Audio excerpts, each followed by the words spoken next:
ലോകത്തിലെ അത്ഭുതങ്ങളിലൊന്നായ താജ്മഹൽ കാണാൻ പോകുന്നവർ കണ്ടിരിക്കേണ്ട അല്ലെങ്കിൽ പോയി അനുഭവിച്ച് അറിയേണ്ട ഒരു സ്ഥലം കൂടെ ആ പ്രദേശത്തുണ്ട്. അത് കുറച്ച് സ്ത്രീകൾ ചേർന്ന് നടത്തുന്ന ഒരു ഹോട്ടലാണ്.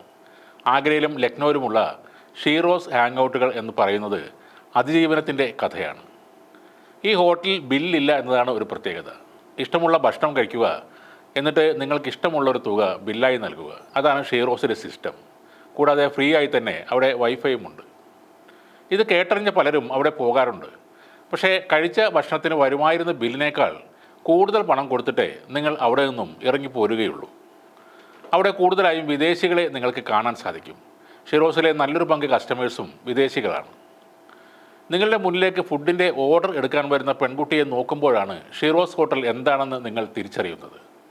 ഉരുകിയ കവിളും ചുണ്ടുകളും കഴുത്തുമൊക്കെയുള്ള പെൺകുട്ടികളെയാണ് നിങ്ങൾക്ക് അവിടെ കാണാൻ കഴിയുക. അപ്പോഴായിരിക്കും ആ ഹോട്ടലിൻ്റെ പേര് താഴെയുള്ള ടാഗ് ലൈൻ നിങ്ങൾ വായിച്ചു നോക്കുന്നത്. The cafe run by acid attack survivors. Acid ആക്രമണത്തെ അതിജീവിച്ച സ്ത്രീകൾ നടത്തുന്ന ഒരു റെസ്റ്റോറൻ്റാണത്. താഴത്തെ നിലയിൽ ഒരു ചുവരിൽ ആത്മവിശ്വാസം തുളുമ്പുന്ന, ഷാൾ കൊണ്ട് മുഖം മറക്കാത്ത അവരുടെ ഓരോരുത്തരുടെയും ചിത്രങ്ങളും കാണാം. അവിടെയുള്ള ടൂറിസ്റ്റ് ഗൈഡുകൾ അവിടെ ഇരിക്കുന്ന വിദേശികളോട് അവരുടെ ജീവിത കഥകൾ പറയുന്നുമുണ്ട്.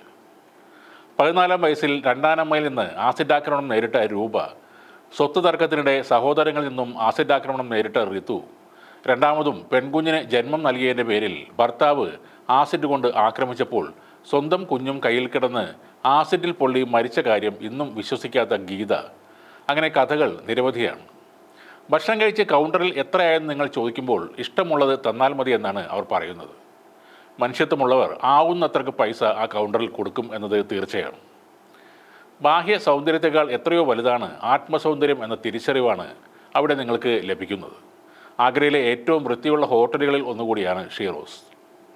ഒരു മനുഷ്യൻ മറ്റൊരു മനുഷ്യനോട് ചെയ്യുന്ന ഏറ്റവും ഹീനമായ ഒരു കാര്യത്തെയാണ് ഇവർ ഓർമ്മിപ്പിക്കുന്നത്. നമ്മുടെ രാജ്യത്ത് ആസിഡ് വിൽപ്പനയുമായി ബന്ധപ്പെട്ട് നിയമങ്ങളുണ്ട്. ആർക്കും എളുപ്പത്തിൽ കിട്ടാവുന്ന ഒന്നല്ല ഈ ആസിഡ്. എന്നാൽ യു.പിയിലെ തെരുവുകളിൽ എളുപ്പത്തിൽ കിട്ടുന്ന ഒരു വസ്തുവാണ് ആസിഡ്.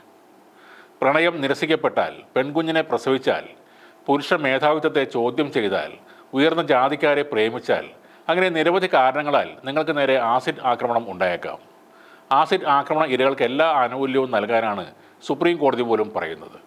അപ്പോഴാണ് ഇവരുടെ ഹോട്ടൽ അടച്ചുപൂട്ടണമെന്ന് പലരും ആവശ്യപ്പെടുന്നത്. ഇവരുടെ ജീവിതത്തിലേക്കുള്ള തിരിച്ചുവരവ് പലർക്കും സഹിക്കുന്നില്ല എന്നതാണ് യാഥാർത്ഥ്യം.